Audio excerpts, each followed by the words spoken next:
Good morning. I'm Libby Nelson in the Politico newsroom with Drew Faust, the president of Harvard University. Welcome. Thank you. It's very nice to be here. I'm happy to have you. I want to start off talking about the sesquicentennial of the Civil War and an op-ed you wrote earlier this week. You said, "We are far from modeling to the world why our or any democracy should be viewed as the best hope for humankind." And I'm hoping you can elaborate a little bit on that as a historian, your perspective on where we are democratically at this moment.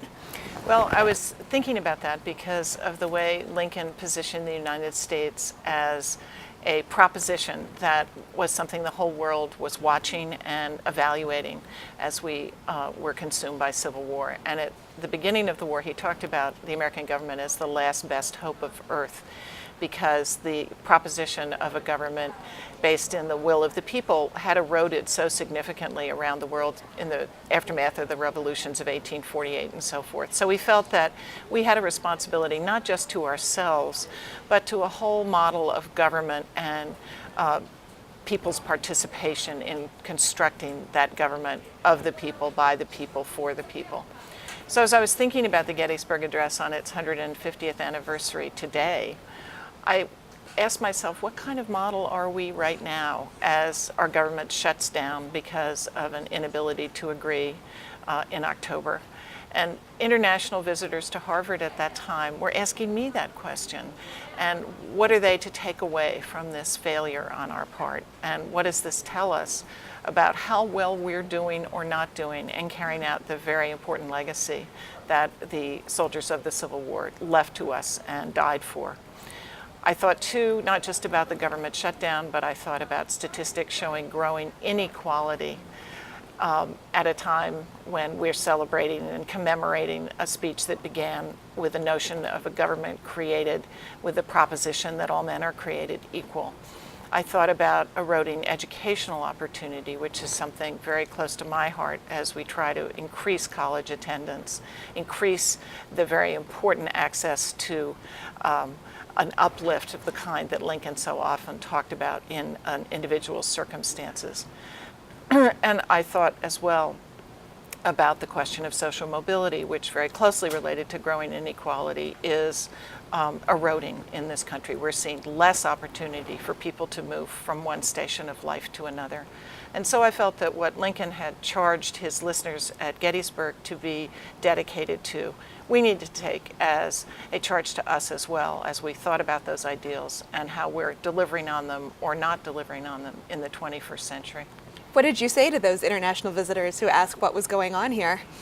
Well, I asked them to tell me about how they perceived it, and I told them I was worried and that their concerns reinforced my concerns. In higher education, one of the things we're seeing is that increased international competition has made the preeminence of American higher education, which has been so distinctive since World War II, under challenge. It's put us under challenge as governments elsewhere are investing significantly in research, in expanding educational opportunity. They're often trying to recruit our faculty away with promises of support for research at a time when we see the support for research from our government, on which our scientific advances since the Second World War have been based, we see that weakening.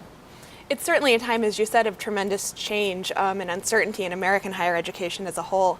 I'm wondering how that's reflected at Harvard and where you see the position of higher ed in this country writ large.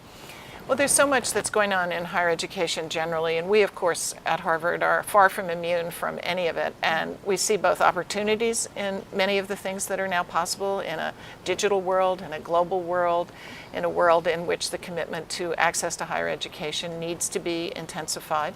But we also see deep challenges that certain assumptions about how teaching works are going to change. We need to figure out the ways they can change to enhance the human possibility inherent in education and not simply erode it. One of the big commitments that we're engaged in right now is online platforms for learning, how they can change our classrooms at Harvard to make them better and stronger, and also how they can enable us to share more fully with the rest of the world the knowledge that is generated and disseminated through Harvard. And so people are very excited about that. We have more than 60 faculty involved in teaching courses that are going online. We have more than 150 faculty working on projects supported by an initiative called the Harvard Initiative in Learning and Teaching about changing our own modes of instruction on our campus. So a lot of energy around questions of teaching that are offering new possibilities in this changing environment. So that's a big part of it.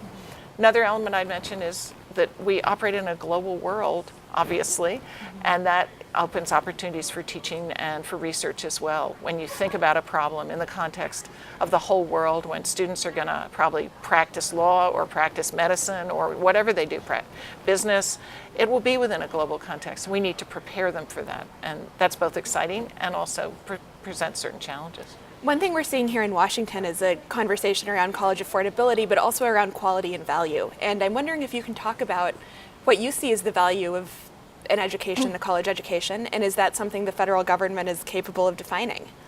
Well, we have been very committed to the issues of affordability, and in the past decade have introduced a series of new initiatives in our financial aid program so that 60% of our undergraduates are on financial aid, and those individuals pay an average of $12,000 for their annual experience at Harvard. So that has made it quite affordable. And for families with incomes under $60,000, there's no parental contribution at all.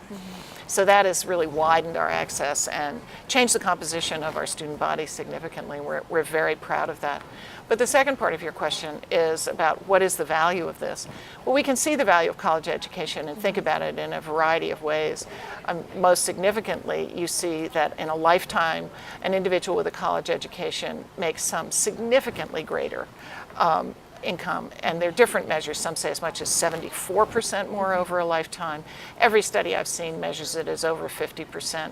So there's a huge return on value in that sense.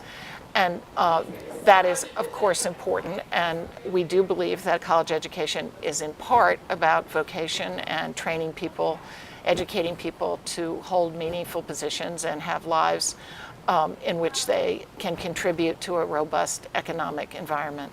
However, we also believe there's something far more important that's much harder to measure, and that is about meaning, value, how you live a life of significance, how you're able to reflect on your life, how you learn to be a citizen, to understand what making a contribution means in areas of creativity, of value, of meaning that extend beyond what we can measure in dollars and cents and income.